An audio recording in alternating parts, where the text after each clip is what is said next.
angle, but you'll still see her if you're part of our stakeholders and TTC meetings in November.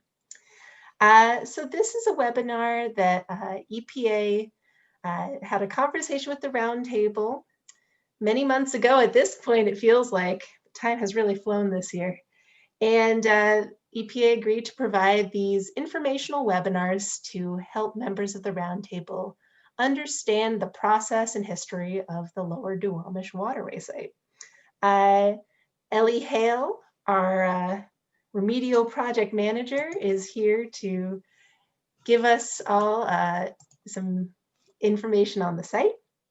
And this is all presented from Ellie's understanding. So I encourage you to look at the ROD and the administrative record if you really want to dive deep on the cleanup process. But also if you have questions as things go forward, Misha will talk a little bit about how to do questions tonight in the chat.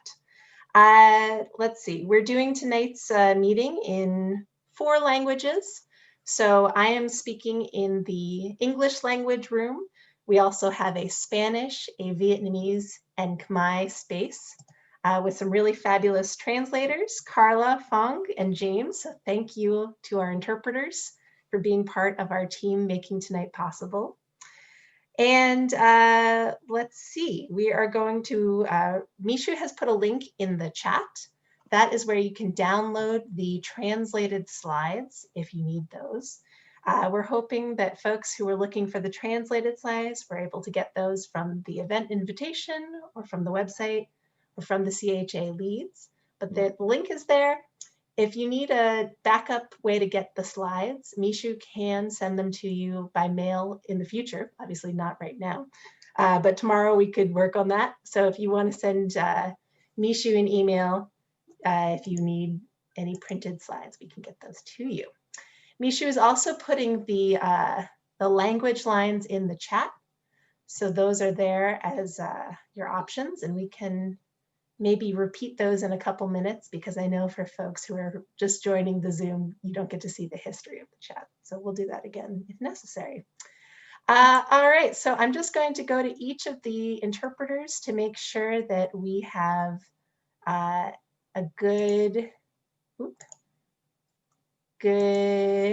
there we go, that everything is in good order on the interpretation lines. So let's see, Carla, oh, good. Okay, Fong's good. James? Great, thank you all very much. Okay, and for folks who are participating in the main line, if you can just try to keep yourself on mute, that's helpful, but we understand that things happen. And we'll all just recognize that we are uninvited guests in each other's homes right now. And if there are babies or kids or dogs or spouses that run through, we will just let that pass on by. And they're welcome to join us. Okay, so Mishu, if you could start recording our meeting. Oh, you already have, thank you. And Mishu, I'm going to turn it over to you to talk a little bit about our sort of rules of engagement tonight. Sure. Ellie, if you don't mind just fast forwarding one slide and then we can pop back. Just want to make sure that's up. Okay, first glitch of the evening. I can't seem to make it advance. Oh, there we go. There we go. There's just a little lag. Okay, it's probably going to continue advancing then because I hit the button a few times. I'll keep my hands up.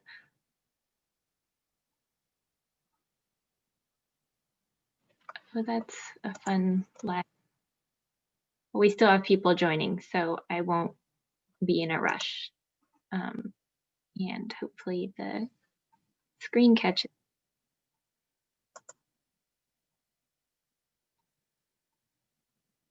I'll just let the folks who just joined us get situated.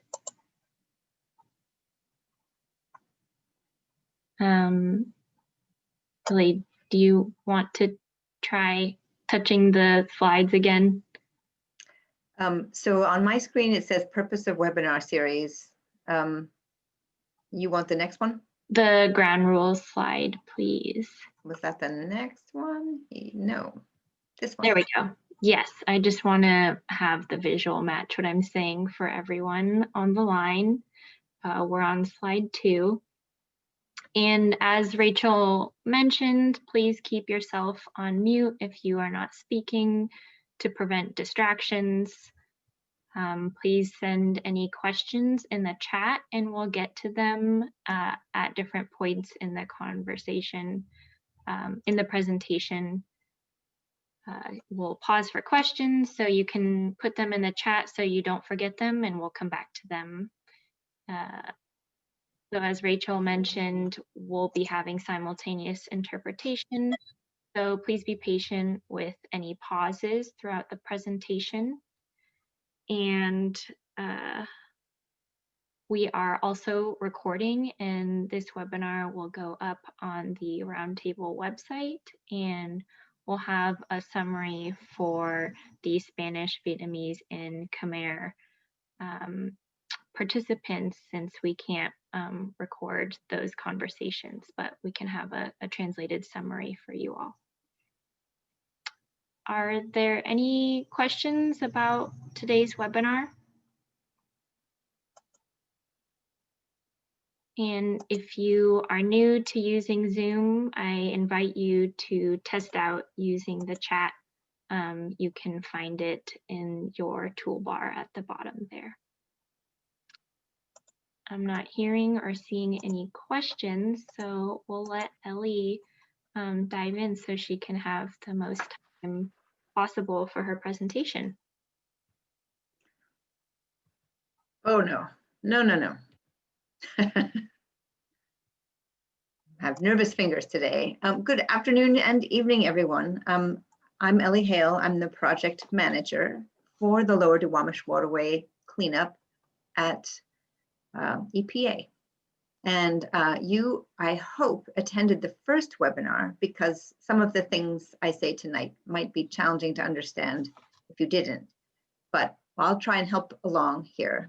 The reason we are holding the webinar is to make it clear enough what we are doing in my program, the Superfund program, and specifically at the Duwamish site, so that you can be an active participant as a roundtable member. You understand why we ask certain questions at certain points of the design and construction. I want to make sure you all know that we're not talking tonight about source control. Source control is being handled, this is the source, pollution source control is under the leadership of the Department of Ecology. So tonight our focus is, as usual, on the sediments and how to clean them up. And what does the ROD say about our plan to clean them up? So remember that even though pollution may come from land or air or other water bodies, it often ends up in the mud or the sediment. And so we have old pollution left in the mud from over a century of industrial and urban activities. So in order to make the river healthy again, we need to clean up the sediment. By cleaning up the sediment, we expect it will help the water also be cleaner and animals in the food chain. We may have a source control webinar coming, but we don't have that for sure. Anyway, I want to make sure you're understanding that the green circle where we're talking about the mud, that's our area, and we're not going to look necessarily at the upland sources of pollution. So last time we covered 4 questions, and with a brief history of the Duwamish and the role of EPA and the Superfund program, and how EPA writes and records a cleanup plan, and how we decide on how much cleaner the site should be, those long-term cleanup goals. But we also need to know where to take active cleanup measures. And that's an important part of this cleanup and will help us as we go through the design. So today we'll learn about remedial action levels. We'll also learn about which methods are used to clean up pollution at sediment sites, and also why we chose to do the cleanups at the timing that we have. So, by the way, I have notes here. The ROD, the record of the cleanup plan here, the EPA's final cleanup plan, that's where a lot of the information I'm giving you tonight is summarized, but it is the result of a very large study that went from 2001 to 2012 and was completed with a decision in 2014. Okay. So how does EPA decide where to clean up pollution in the sediment? Well, we have to know where the pollution is. And so during the remedial investigation, we take mud samples or sediment samples. And it's kind of the most interesting part of this process. We have crews who go out on a boat and they have special equipment to collect samples. The one on the right is a sampler that focuses on the shallow sediment. I'm holding my hands up, but the top 4 inches of sediment is where most of the little animals live that live in the mud. If they are worms or little shrimpy things, they're all kind of right in that top layer of sediment. We call that the biologically active zone. And that's one focus of sampling. But if we want to know about deeper sediment, we have to make a core. These on the left, you see a cylinder of mud, and to collect those samples is a different technology. When we collect samples, we mix the sediment together so that it's all equal at that for a particular location. We put the mud in a jar with a label and we send it to a laboratory until we've told the laboratory what we want to learn about this, which chemicals to test. So that's how we collect mud samples, and we choose those depths on purpose. Sometimes at low tide we can sample mud when the water has gone away and the mud is exposed to air. We always take special location information, GPS, like our phone uses, so that we know where we were when we collect the sample. You'll see why. We also collect water samples, and there are special tools for collecting samples of water. And we lower this tool into the water and let water in, and then carefully pick it up. And as with the sediment, we put it in a jar and we send it to a laboratory.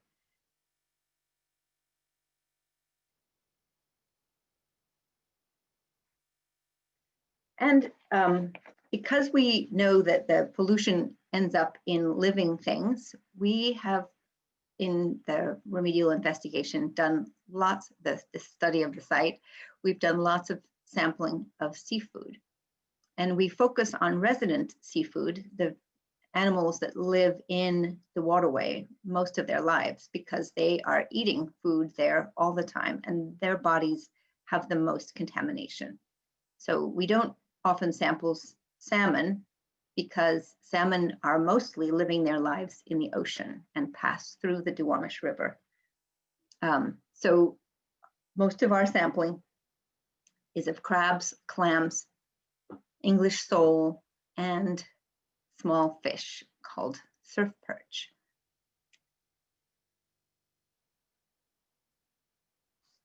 Once we have sample information or results for the fish and the crabs and the clams and for the sediment at the different depths and the water, we usually use reports to present this information in a clear way. and graphs and maps are a key. So I wanted to make you familiar with some of our tools and graphs and how to read them. So a lot of our maps focus on showing where the different pollution is at different levels. On the left is a map of the waterway, and it looks like 3 maps really. And that's because the waterway is long and narrow. So you might often see a map that has 3 panels like this one. And it starts at the top at Harbor Island, where the highway bridge is. And you might recognize this big curve, Kellogg Island, over here. And you keep going down, and there's a point where this map overlaps with this map. And so these two connect, and then you continue down, and there's familiar landscape features, a slip here. And then the river bends a little bit, and then it joins this section, the 3rd section. And at the end of the site is River Mile 5. There's a turning basin here. So it gets wider at the south end. So I mentioned river miles. On most maps, we include these little numbers. You see the numbers on the left side, and they say, how many miles are you from the beginning right here at Harbor Island? That way we can keep track of where the pollution is. And maps also show how much pollution. So in this case, this is a map of PCB pollution, and the purple is the highest numbers, and the yellow is next down, and green is next. And what you'll see is that lots of these purple spots were in an area that was cleaned up. We'll talk about early actions later, but I just want to make sure you recognize this map and how to read it, and also how to match up the corners. River miles is how we refer to these numbers. So our part of the river that we're focused on is the most contaminated 5 miles from Elliott Bay up to the Turning Basin. But this is part of a larger river system, and we don't often think of how much more area is included in what is called a watershed. A watershed is where any rain or snow that falls in these black outlines will emerge from the watershed at one point. All that water goes into a stream and goes to one point. So this is the Green River watershed that flows down from the mountains through. There's lots of forest up here, and there's a dam, and then suddenly you're in a town or an area with roads and buildings, and then Tukwila, and then Seattle. So we have a lot of water coming from elsewhere, and most of that water is coming from cleaner areas, and the mud it carries is also cleaner. So I think it's an important thing to remember, because clean mud coming from upstream from these areas in the higher watershed before the Duwamish will help make the river cleaner over time. So you'll see lots of words in the map explanations, and it's helpful to remember some of these, and sorry for a word slide, but there's water depth is important. And we use a fixed starting elevation, like a point where we know exactly how high it is, and then everything, the depth is relative to that position. So water depth is measured from mean lower low water. That's just a fixed point. When the tide is constantly going up and down, you want to have one place to begin your measurement from. Ellie, as your facilitator, this is my reminder to speak a little more slowly, please, especially since the slide has many words. Many words, okay. So I mentioned intertidal areas. Those areas are mud that is exposed when the tide is low. And we measure low at -4 elevation. Great for clamming. Below -4 is subtidal. Subtidal means it's under the tide. It's always underwater. You'll see the term navigation channel, and navigation channel is where the government regulates the depth of the water that's required for boats to travel up and down the channel. Recovery Category 1 areas. These were identified in the record of decision and in the study to say where we think that the sediments coming from the Green River will probably not build up and stay where they land. And therefore, recovery of improvements in the water, in the sediment quality, probably won't happen very quickly, because a storm can pick that sediment up and carry it away, or a tugboat, or even just daily flow of water can carry that away. So sometimes we refer to recovery category areas, and it sounds unimportant, but it's very important during the design.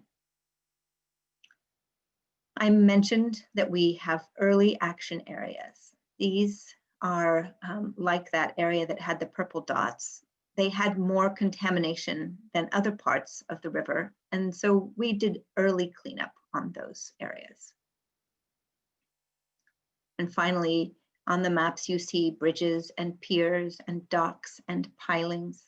And these are useful to know where they are, marinas. So with that in mind, this is a map that shows in the checkered areas, it shows 2 of the early actions that were done, Terminal 117 and Boeing Plant 2. But the reason I wanted to show this map is so that you notice the little light blue lines, those are the depth lines, the bathymetry lines. And in addition, the pink lines define the navigation channel, that bright pink lines, and that is where the depth has to be maintained for travel by ships. Thank you for that animation, Sophie. So in this part, in the upper reach, it's -15. So that means 15 feet below that fixed point mean lower low water. Here's another map. And remember, these are just to familiarize you with some of the maps. But it shows colors for different kinds of areas. So the intertidal area, which you remember is where the water, when the tide is low, the water leaves it above water, and people can play on the beach or they can pick up clams. So those light, in this map at least, the sort of darker light blue areas are on each side of the river, and they are intertidal. So at low tide, these areas at -4, these areas would be exposed to air. Everything else is subtidal, but in the channel, for some reason, there's this green color. And that is to say that in these areas that are green, sediment that is coming from the Green River has filled the channel above the 15-foot regulated depth. We call that shoaling, shoaled subtidal area in navigation channel. And that's an important thing to keep in mind, because those areas need to be dredged at some point, either as part of cleanup or as part of maintaining the depth for boat traffic. Another feature is the polka dotted areas, and these are recovery category 1 areas. That means these areas are not expected to get a lot of new sediment landing and staying and mixing in. So natural recovery is not as likely in recovery category 1 areas. Okay, so that figure is useful, and the remedial investigation and the feasibility study are chock full of really cool graphics and maps. So it tells us what pollution is where, and studies showed what we expect to change over time. The remedial investigation mostly didn't use maps, but we did study the risks that it poses to people and to animals. The feasibility study focused on the kinds of cleanup actions that can happen and where, what the costs might be, what the challenges of that cleanup action might be, and what the impacts to the environment and to people might be. So where is that question? It's the remedial action levels that determine where we do active cleanup, and the feasibility study looked at different remedial action levels. We ended up choosing remedial action levels as part of our record of decision. So remedial action levels are how we get from a map like this, which shows so many little sample dots, all these places that were sampled, how we get from there to a figure like this. This is a figure from the record of decision that says that in the orange areas, dredging is predicted to be needed. And in the green areas, we expect, oh dear, I think that was enhanced natural recovery. So this is a much simpler, if you give this map to somebody, they might actually be able to say they know what's going to happen at this site. So remedial action levels are different from cleanup levels, and they tend to be a higher level, higher concentration. So we expect that after we do active cleanup, sediment from the Green River will continue to come downstream, and eventually we'll get the sediment closer to the cleanup levels that we talked about last time, that are based on human health protection, ecological protection, and background in many cases. And we talked last time about background in Puget Sound, which makes it hard to clean cleaner than what everything else is around it. So we have these in the yellow oval here, the action levels tell us where we have to do active cleanup, and then we have passive cleanup for the rest of the waterway. So remedial action levels are selected for different depths and different locations of sediment. And here you're going to really have to think hard. You have to imagine that you're looking at the side, a slice of the river. And this isn't the whole river because it only has one side. But here's on the right, the intertidal area. So in the intertidal area, there's a 45 centimeter, about 1.5 feet deep amount of sediment. And in that zone, we want the sediment to be clean enough to protect people who might dig for clams and who might play on the beach. So the action levels apply to the 45 centimeter depth. And in the subtidal areas, so now the tide is out and these are still underwater, this part of the mud. So we have a 60 centimeter depth. And that's because in areas where there might be erosion, we want to make sure that we don't leave pollution behind. Ellie, I know you're excited about remedial action levels because you sped up.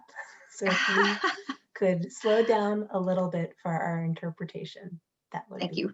I will slow down. It is complicated. So at this point, we have 45 centimeters for the intertidal, 60 centimeters for the subtidal, about 2 feet.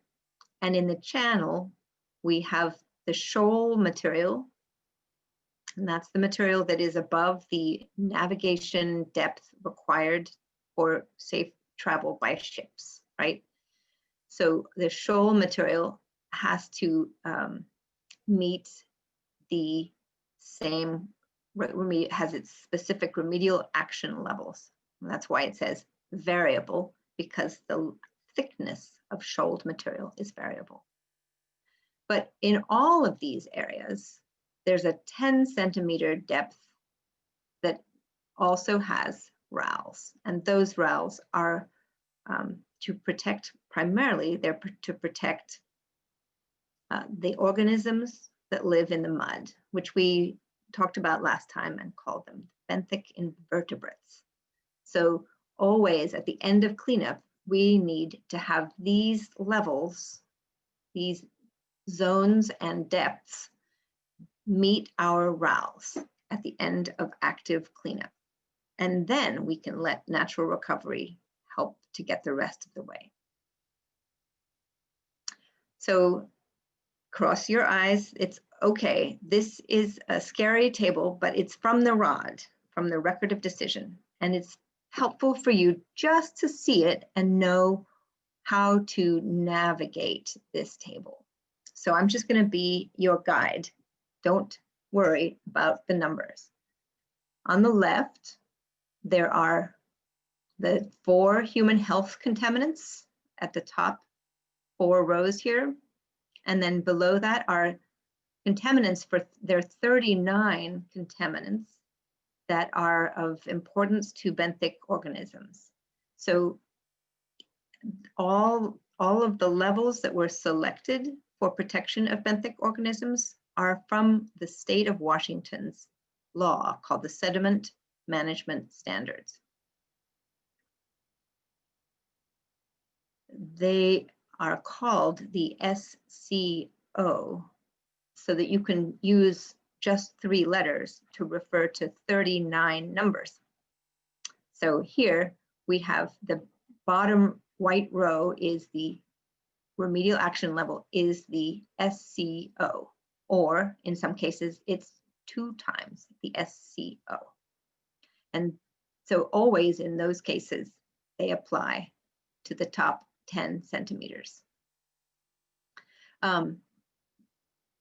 This first oval, the 4 columns here, are all for intertidal sediments. Again, it goes all the way from the dry land to -4 tide. And in recovery category 1 areas, these left 2 columns, the depths are the 2 depths I showed you in the picture, top 10 centimeters and the top 45 centimeters. The same depths are in recovery category 2 or 3 areas, so everything but recovery category 1. And there is a little difference in that in the recovery categories that are, there's more new sediment coming in every day and it's likely to stay put. We can allow for enhanced natural recovery. We'll get to the actions later. So in the right side here, these 4 columns are for subtidal sediments, sediments that are always underwater. And again, recovery category 1 areas where we don't expect the mud to stay put from the Green River. So 2 depths, the 10 centimeter depth and the 60 centimeter depth. And then the rest of the subtidal areas, again, 10 and 60 centimeters.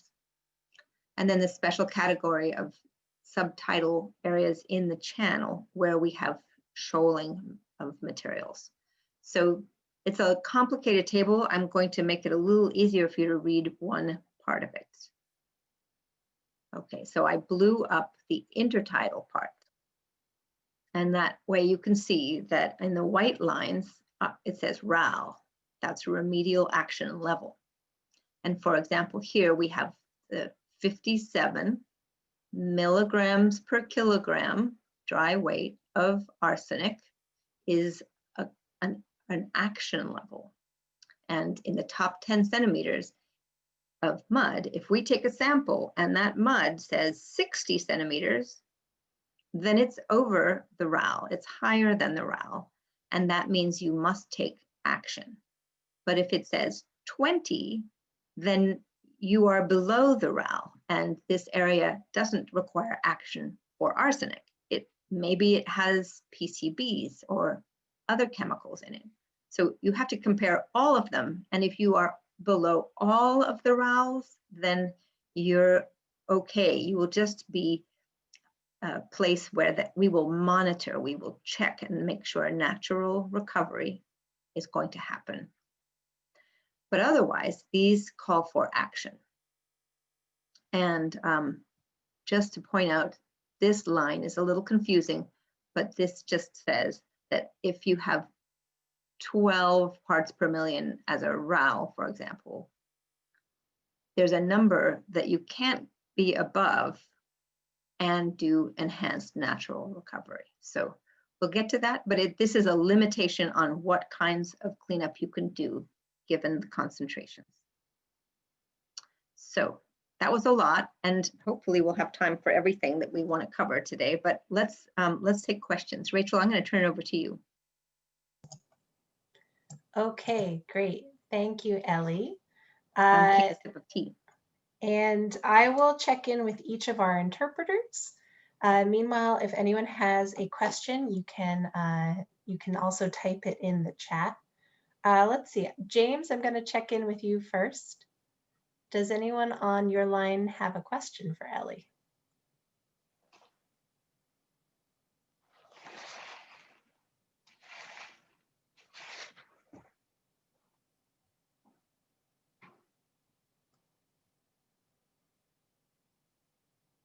It looks like he's confirming. Hang on.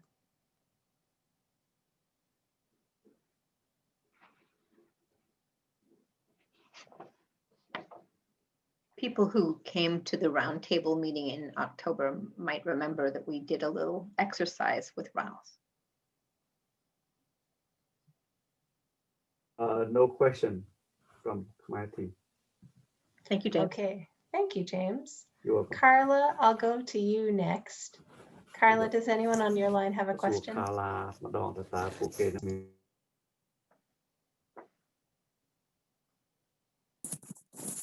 I had Maria Luz in the line, but I couldn't, I don't know if she's still there.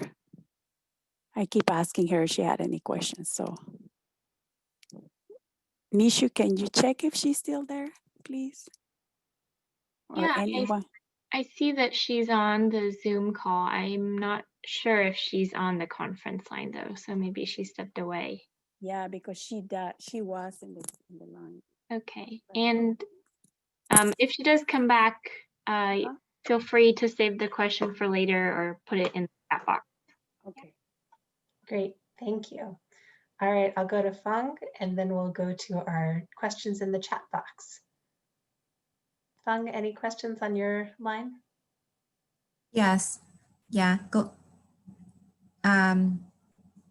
So one question we have about the seafood sample is that how has the pollution level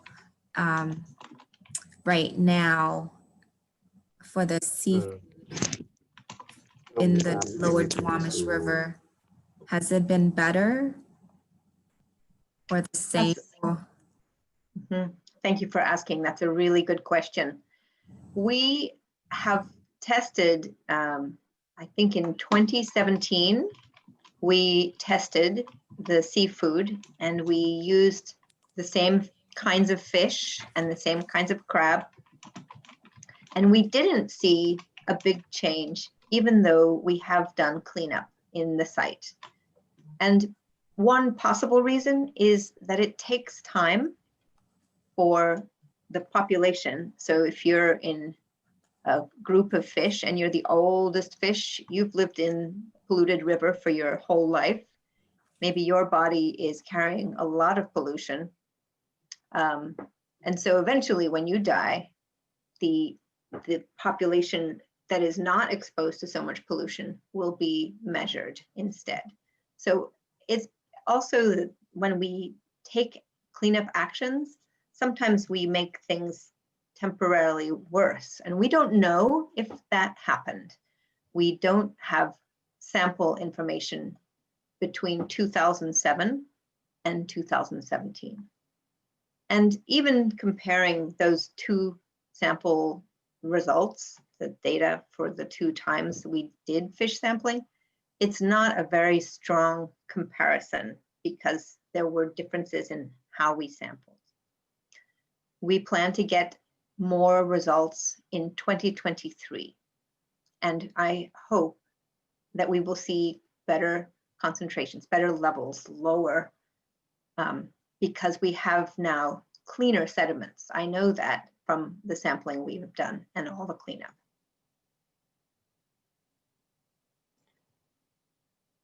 Does that help? Yeah, thanks. Thank you, Ellie. And a reminder to speak slowly during your responses to the questions. It goes against my nature, but I will try. Thank you. We had a question in the chat. When was the last test? For seafood, That's a good question. Paco, did you want to know when the last test was for seafood? Well, I really want to know when was the last test of the seafood and the bottom line. I just want to know if the factories or the industries around is getting better because it's slow, I guess. so we sampled in 2017, 3 years ago. And I just explained that it doesn't seem to be much better, even though during the cleanup, so we did early actions, and we think that possibly the early actions made things temporarily worse. So we'll see. We will sample again in 2023. Thank you for your question, Paco. Okay, I'm going to suggest that we move on to the next section, but we can return to questions about this section at the end. Okay, here we go. So how does EPA decide which methods to use to clean up pollution? And there are many Superfund sites with polluted sediment, and we mostly find that the common solutions for sediment are to, I'm going to from the right side, you can cap it, you cover it in place or contain it.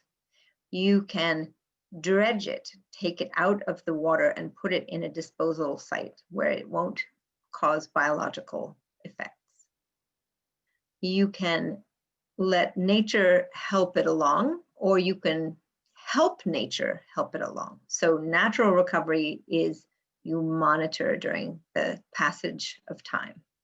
And enhanced natural recovery is when you add a thin layer, 9 inches to a foot of clean sediment, and that becomes the new home, the new biologically active zone.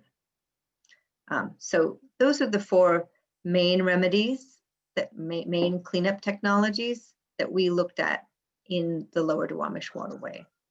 And there are some others, but we ended up choosing a combination of these. You've seen these graphics before. It's worth looking closely. So again, on the lower left, monitored natural recovery means we let natural sediment come from the Green River and cover up older polluted sediments. We only allow that in areas that won't have erosion and that are clean enough that they will be made cleaner and in a time window that is 10 years. So that is our goal for that. And I put eyeballs here. So we're monitoring. We have to sample the sediment to show that it's working. And if it doesn't work, we would take action. Enhanced natural recovery is when we add a layer, again, at 6 to 9 inches of clean material, and that becomes the new home for the biota, the animals that live in the mud. It mixes together and the pollution levels go down. But in areas where we need to have the right depth and we need to, we have too much pollution, we can remove it from the river using a dredge. And I feel you've all seen equipment like this, digging up materials from the bottom, and they are put into a barge, like a boat, that takes it to the land where it is excavated onto a train or a truck, hopefully a train because that's better. And that train or truck goes to a disposal site, like a landfill designed for modern life. So that's dredging, and containment is, or capping is when you put a layer over the material so that the pollution can't mix together, it stays under the clean layer. So sometimes we do that if the pollution is so deep, we can dig, but we, at a certain point, we might stop digging and combine a cap on top of that, as long as there's enough depth. So that's capping or containment. And most of our cleanup areas are dredging and containment. About half of the waterway in the ROD, half of the waterway is a combination of active cleanups. The other half is monitored natural recovery. So our cleanup plan, the ROD, estimated that the areas shown here would need cleanup. And some of them are in the channel. You see that a lot of the ones in the channel are orange, and that means dredging is needed. In this part of the river, it's pretty clean because this is where dredging has happened more recently. So the estimate of the costs to clean it up was $342 million for the whole waterway. And they were based on these areas for capping, dredging, and enhanced natural recovery and monitoring natural recovery. We are only able to have construction in the water part of the year because there are animals living in the water too, and they need to travel and grow and eat and not be disturbed. So we estimate that if all the actions in this figure are taken, it will take 7 years of construction with 6 months of construction each year. I circled in green the upper reach because right now we're starting the design of the upper reach. And the beginning of the design is collecting more samples. There's always more samples to collect. So this upper reach is called that because when it's close to the Green River, it is upstream. So it's upper, middle, and lower reach. And that's how we plan to do the cleanup, is upper first, then middle, then lower. So people ask, will cleanup remove all of the contamination? And I think you can tell that we have some areas where we won't remove all of the contamination. We have places where we'll remove or contain contamination, and then we'll have natural recovery after that. So what is natural recovery? People ask that. And I hope that today you have a better understanding of natural recovery, but you may want to ask me questions. And then do we understand the difference between cleanup levels and remedial action levels? And I think today I explained that. Remedial action levels tell where action is required in order to reach the cleanup levels over time. Okay, so that was a shorter section, less complicated. Do you have questions? All right, I'm going to check in with our interpreters, and other folks can type in the chat. I see a question in the chat from James. Thanks, James. We'll go to our interpreters first, though. So I'm going to start with Carla this time. Carla, any folks with questions on yours? I don't think there is no one in the line, but I'm not sure. I keep asking. So Okay, thank you. You're Well, welcome. if you don't hear the music, someone's got to be connected. Okay, so- yes, but they're not responding. Okay. Fair enough. Thank you for checking, Okay, though. I you're appreciate welcome. that. You're welcome. Fang?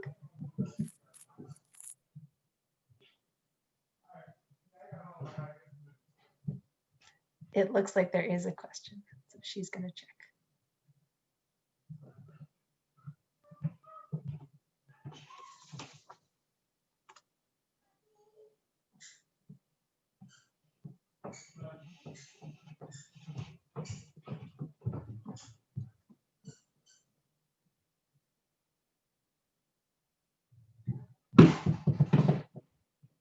Okay, Genjo. Yes, so questioned about the ROD, the slides, the previous slide where it said 7 years. Oh, there you go, 7 years of construction, starting when? That's a good question. And that's the next topic actually, is when. But in this case, we hope that once we begin construction, we will be able to continue construction every year for 7 years. And I'll talk about when we start in a minute. Okay. So I'll stand by because I'm coming with that information on the next section. So any other questions? This is James. I think so. Paul has a question. Bon Paul means no.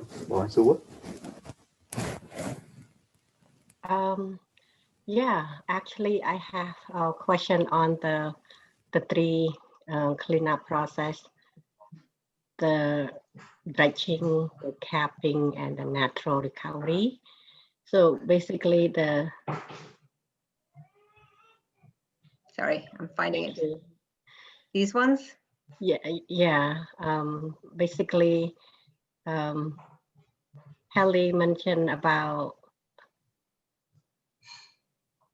the actually the dredging. Yeah, the dredging, it makes more sense that to take out the contamination and remove that contamination away. But the capping, which is why this decision to kind of cap it, like put the natural, the good soil on top, which is then the contamination is still in the river. And so why would there a plan to do a capping instead of doing the dredging altogether? Right, Thank right. you.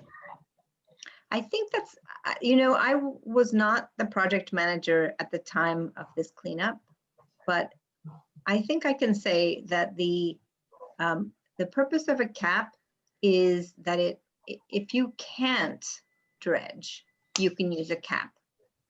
And if you can dredge, but you can't get to the bottom, then a cap will also help. So for example, if you have a structure and you have pollution under the structure, maybe you can cap it, because if you dredge it, the structure will fall apart. There are times when you don't want to dig the sand out, dig the mud out. For the most part, the good thing about a cap is a biologically active zone. So the part of the river where animals contact the mud will be clean. The hard part about the capping and containment is that you have to make sure it's still working always. So if we put a cap here, because there's contamination that's so deep, we don't want to go all the way to China to get it, then this surface is clean, and the nets from fishing boats and the animals that live in the mud, they would only see clean material as long as there isn't erosion.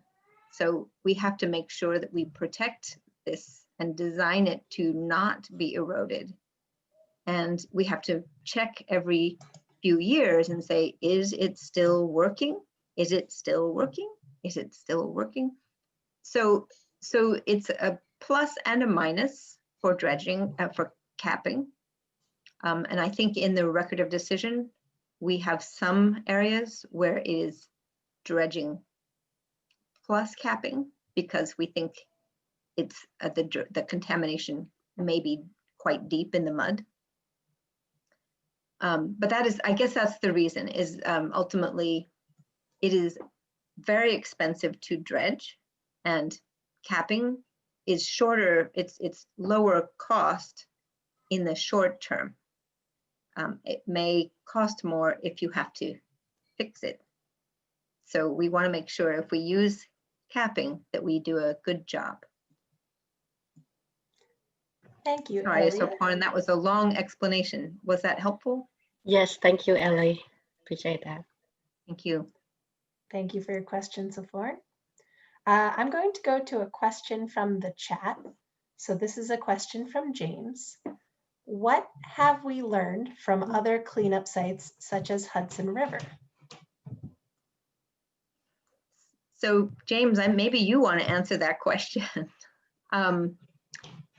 I have been at many presentations where the Hudson River is discussed, and I know they're still waiting to see the finish line, but I think that they learned that seafood concentrations did not go down right away. Is there something that you've learned that you'd like to share?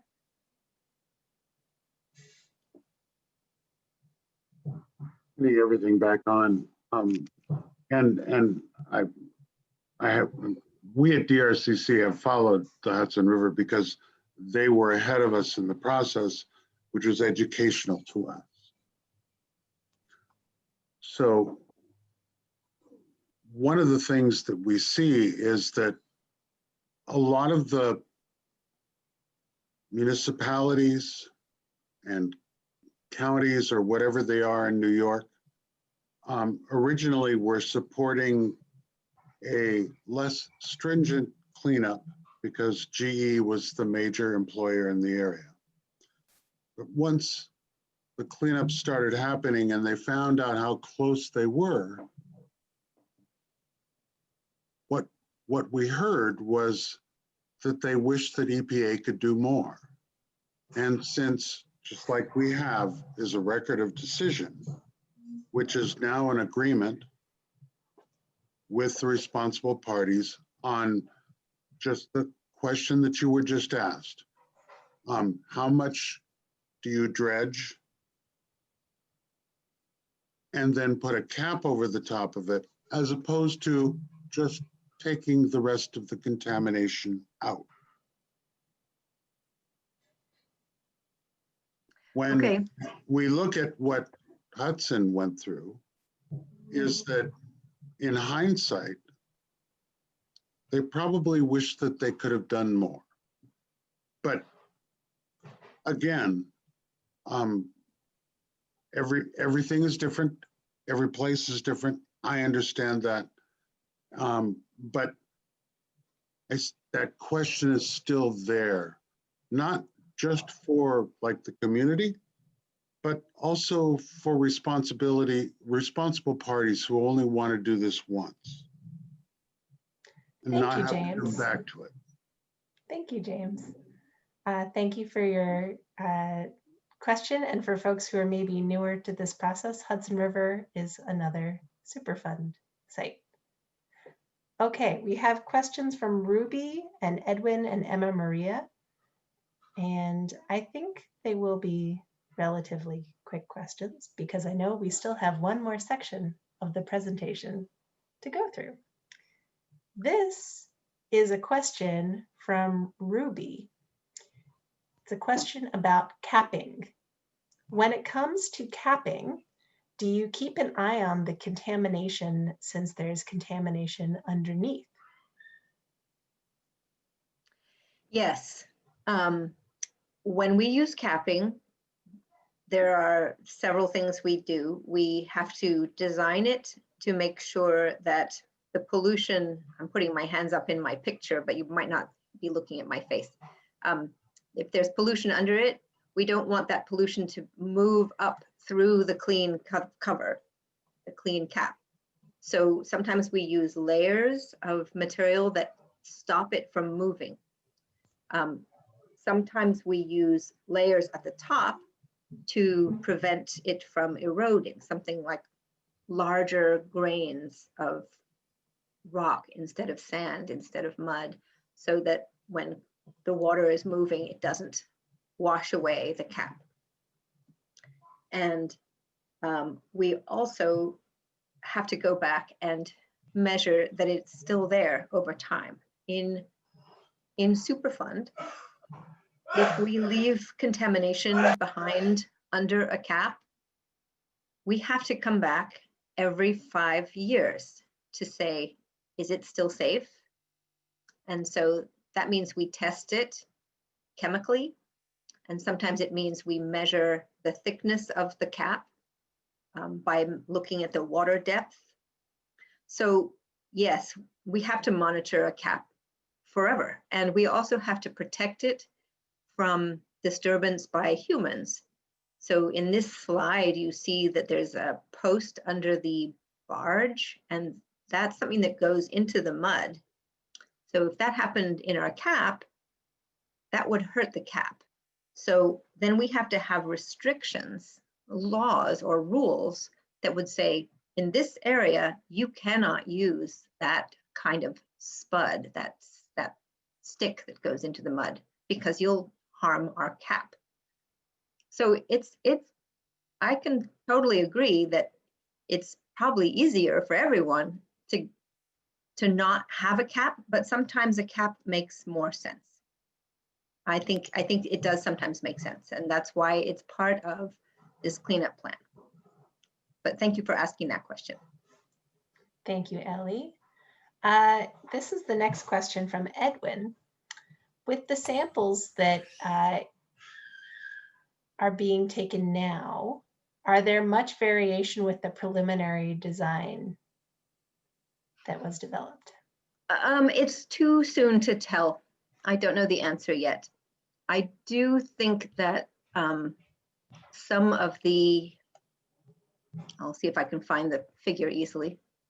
Some of the areas that we based the cost estimate on, some of these areas will not require cleanup, even though it looks like they did, and some of them will require more cleanup. So I think that we'll know more when we have evaluated all of the data for the upper reach, which is where we are doing the testing right now. Thank you. Okay, last question, and then we'll go on to your final set of slides, Ellie. Okay. This is the last question from Emma Maria. Won't moving the contamination just affect another area in the world and hurt other living beings in that area? I think that's such a good question. And that's why when we move it away, we move it into a place where it will be controlled. So if I just said, I'm going to take it out of the Duwamish and I'm going to put it in the Puget Sound or Lake Washington, or I'm going to put it on the shore and leave it there, then it would not be controlled. And so it goes to a landfill. And you and I, when we make waste that is picked up by public utilities, Seattle Public Utilities, they take it to a place that is designed to contain waste. And so similarly, we have facilities designed to control and contain polluted waste. Ellie, we actually have one more question, and this is coming from Fung's participants. Fung, if you could unmute yourself and ask the question. Cái câu hỏi của cô Tuyết. Yes, hi. Yes, we have a question about capping as one of the methods for cleanup. Is that if we use capping, how are the seafood or the sea animals affected as a result of capping? Would the sea animals that would eat the food in the mud will be affected as a result, and they're end up floating around in the river and other fish might eat them, for example. How does that work? So in the Puget Sound, there are quite a few sites like the Duwamish in that they have mud cleanup, sediment cleanup. And all of the work that we have done over the years shows that if you put a layer of clean material that ensures that the biologically active zone is clean, yes, you will cover up some living creatures, and it's sad, but soon new creatures move in. It doesn't take a very long time to make a whole happy population of clams and worms. We have seen this at a site that I used to work on called Eagle Harbor. And it's like, if it's not a perfect, like if you pick all the plants in your garden and then you put seeds in, soon you have a new garden. It's we don't actually put seeds in though. Nature is, all the water is full of basically seeds for new populations. So usually 3 years or so is how long it takes for populations to start coming back. That's an estimate, and it's maybe not always right. So we won't do, I'm sorry, just to make sure it's clear, because we are doing it in 3 phases, most of the river will be healthy, maybe 3 phases, but 7 years. So we won't do all of it at one time, but I think it's an important consideration. Okay, thank you, Ellie. The comment in the chat saying so many great questions from this group, and I have to agree. Let's move on to the last section of slides. Okay, well, let's see. Oops, I went all the way to the end and now I'm going all the way to the top, and I'm going to go flying through.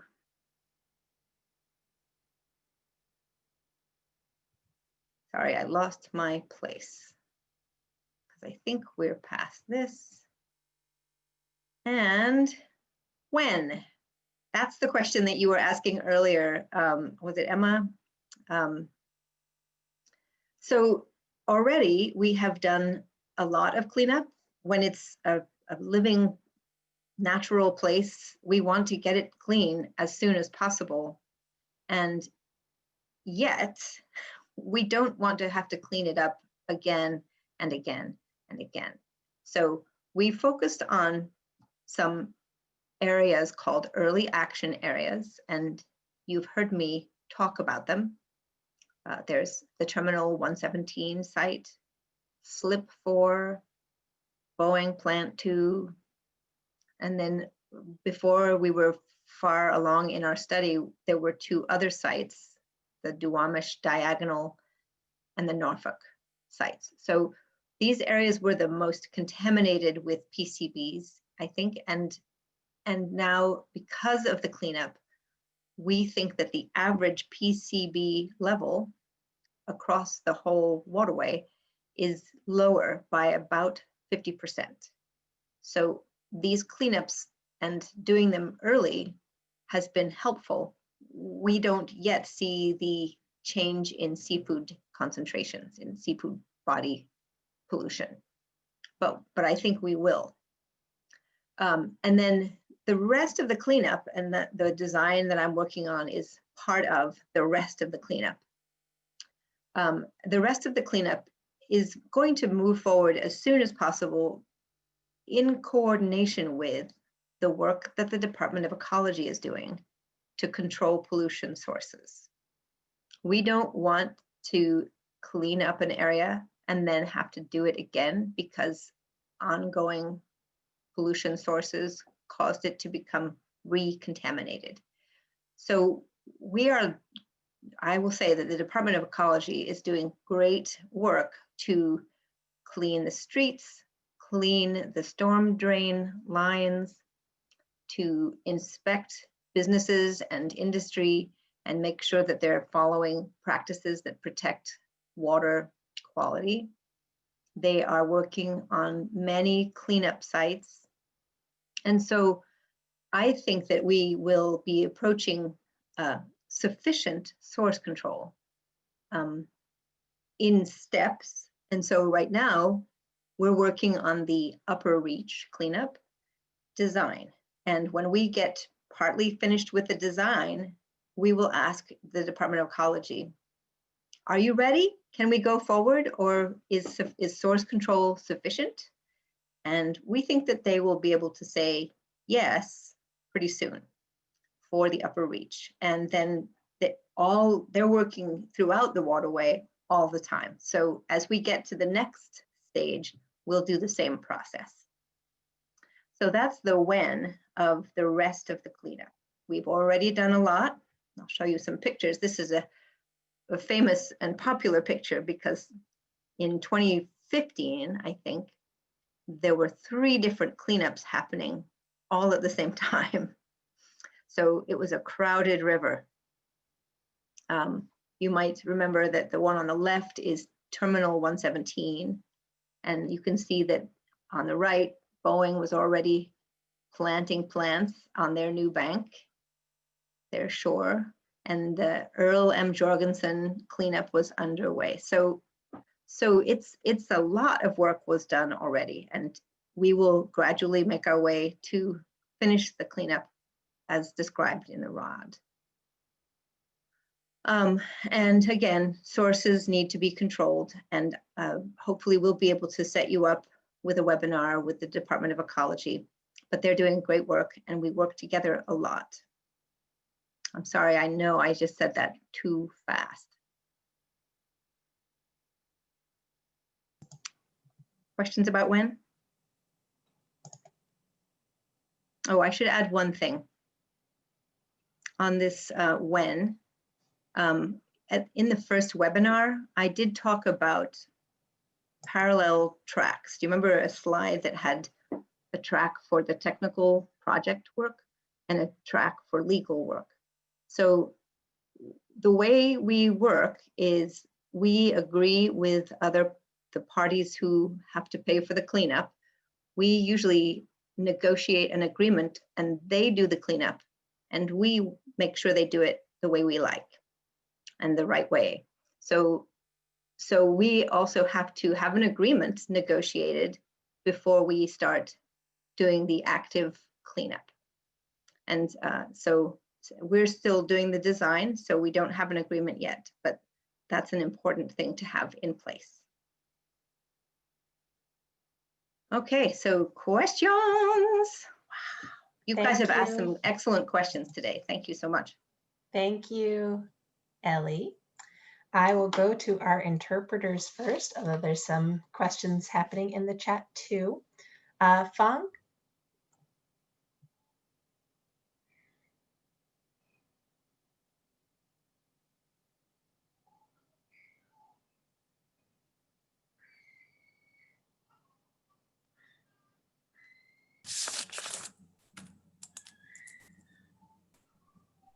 I have a question when you're ready.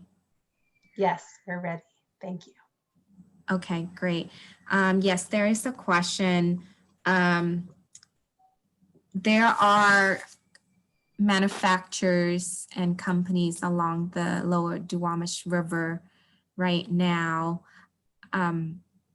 How are they contributing to helping with eliminating the pollutions from the river? For example, how do they operate their business right now that does not prevent any further contaminations? Right. So the way pollution enters the river is usually through a few specific ways. I'm going to see if I can go back to this picture, right?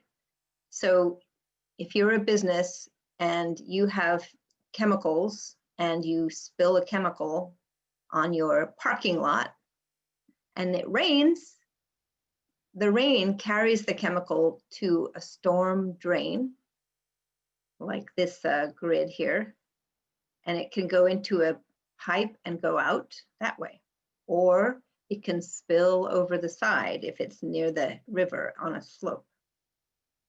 And if you have old dirt here that is just sitting on the surface in a storm, the water can, or a big wave can come and can pull the dirt into the water, erosion, or it can pull dirty water into the water, leaching. And sometimes people have structures and they drop things on the structure and it falls into the river. So we've seen some of these things over the years, and probably many years ago, it was common. And now we have a lot of reasons to think that it's not as bad as it was. So the Department of Ecology has people who go and talk to businesses and inspect their work and say, you have to clean this up. This is a mess. You can't do that anymore, because the Department of Ecology regulates water quality in Washington state. And they have permits and they have the ability to issue penalties or fines. They can also help people understand good reasons to do things a different way.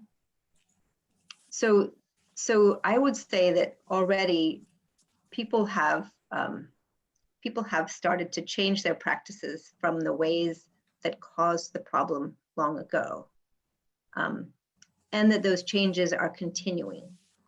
Also, clean up actual, like in a case where, for example, this is an area that has dirty soil, well, the cleanup program will eventually ensure that those dirty soils are not able to get into the river and perhaps will be covered or carried away. So it was a simple question, but the answer isn't simple. But I think that you can have confidence that the Department of Ecology is using its regulatory authorities to ensure that water quality and pollution going into the Lower Duwamish is being controlled. They don't only rely on laws and permits, but they do have studies and measurements. And so I think that there is evidence that it is working. And when we ask about the source control to find out, is it sufficient?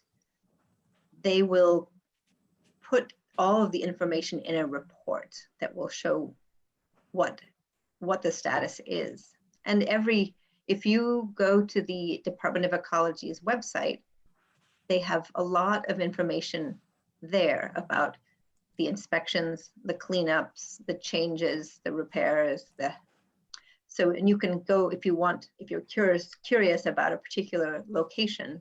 These source control status reports will tell you all the work that they've done for the different segments of the river. So it's a big river, so there's a lot of things to take care of, but they're doing a great job. Thank you for that response, Ellie. While Fung is translating that response, I'll note you answered one of the chat questions with your response there. So you fed two birds with one scone. One scone, I like it. It's probably worth noting that the city of Seattle and King County are two members of the four members, two of four members of the Lower Duwamish Waterway group. This is the group doing the design and the same group that did the big site study. The city and the county and the port are all part of a group that is regulated by the Department of Ecology. And they also have control over storm drains and water sources of pollution.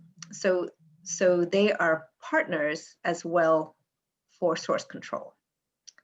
Right now, it is one of our big challenges is to make sure that the water that is washed from roads and sidewalks and streets is not carrying a lot of pollution.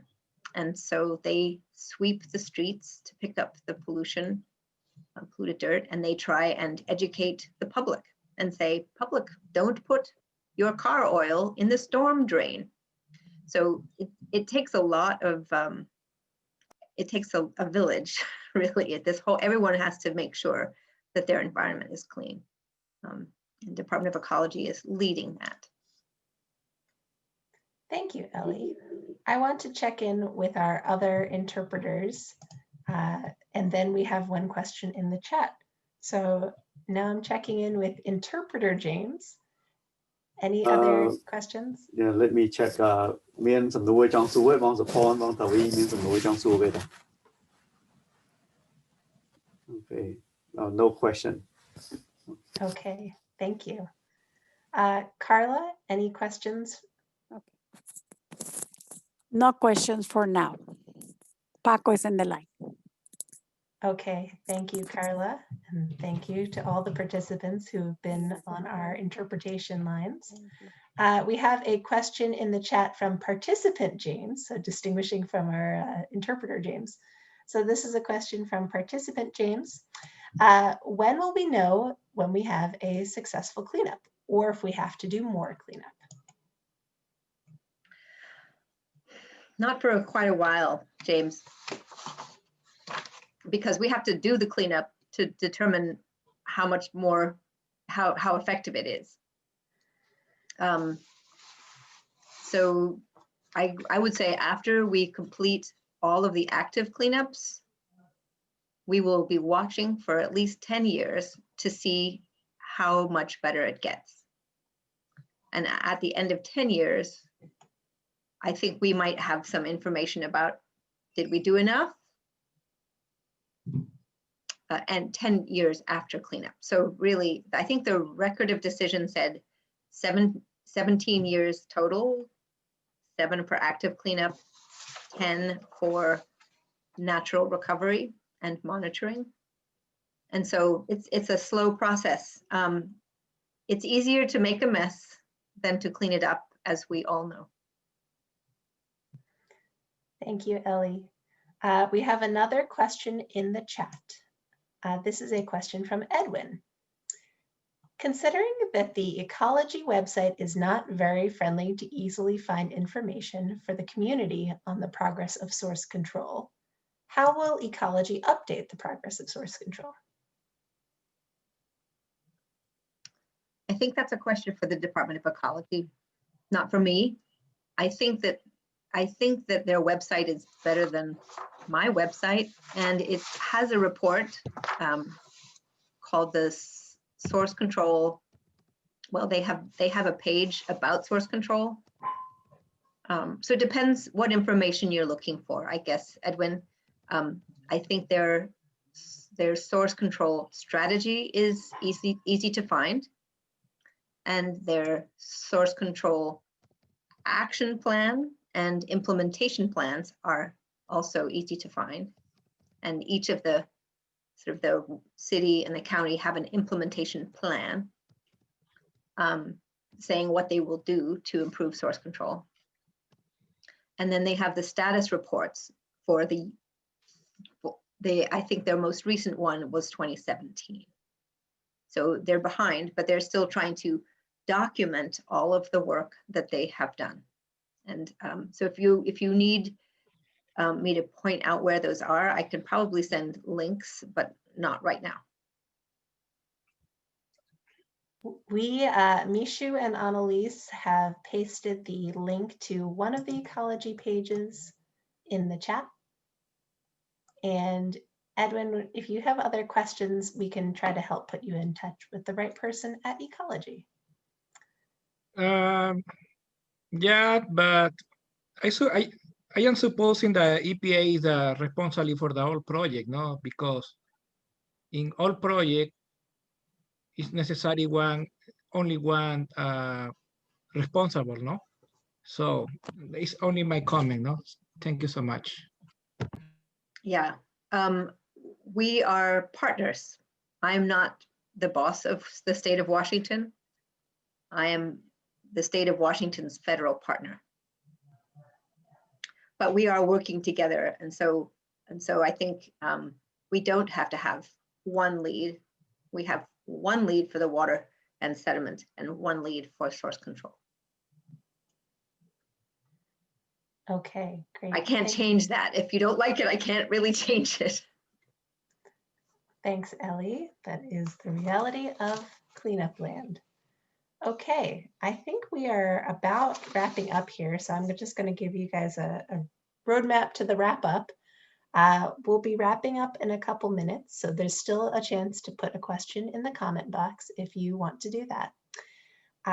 We will also, if you have any feedback about the meeting, we'll do an optional debrief at the end, particularly for people who experience the interpretation. It's always helpful for us to check in with you and hear how things worked and where it could go better. And I also want to thank you all for your time tonight. Like I said earlier, we know that it's getting dark out there and folks have families, pets, self-care you want to be doing at this time of night, but yet you chose to be here. So thank you for being here and taking the time to continue to learn about the Duwamish River cleanup. We will be doing another roundtable webinar in the next couple months. It may be in December, it may be in January, but we will continue to send out information about those webinars so you know that they are coming up. And Mishu has kindly noted in the chat, if you have email feedback, you can send it to her at mishupw@triangleassociates.com. That, I think, not seeing other questions in the chat. Ellie, I think that about wraps us up. So Thank you. Can I say a thank you also to everyone who came, because the interpreter worked very hard. I'm sorry I speak so fast. And I really appreciate that everybody is interested in this river, your river. Hi. Thank you. Can I ask another question? I have another question from our participants. I don't know if I missed this, but did Ellie, did you address the construction when it will start? Yes, but it wasn't a simple, like, it'll start in 2024. I think it may start in 2024 because it will start after design, and design is scheduled for the upper reach to be finished at the end of 2023. And the construction season is usually sort of September to March, kind of through the winter. So if it starts in 2024, it won't be January, it will be more like September. But that, again, requires us to have source control sufficiency and an agreement to implement the work. Then we have to get to the next phase and the next phase. So that's only the upper reach that I'm talking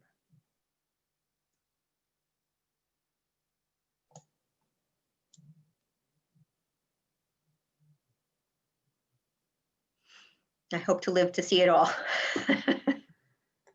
Thank you. Thank you for that question, Fang. Thank you. Okay, I'm going to turn it over to my colleague Mishu to check in with folks who participated in our language interpretation for a debrief. Other folks are welcome to stay on if you like, or you're welcome to hop off.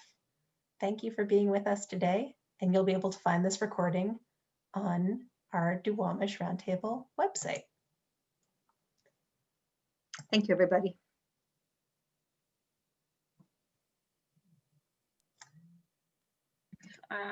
Folks, just a minute to hop off if they would like.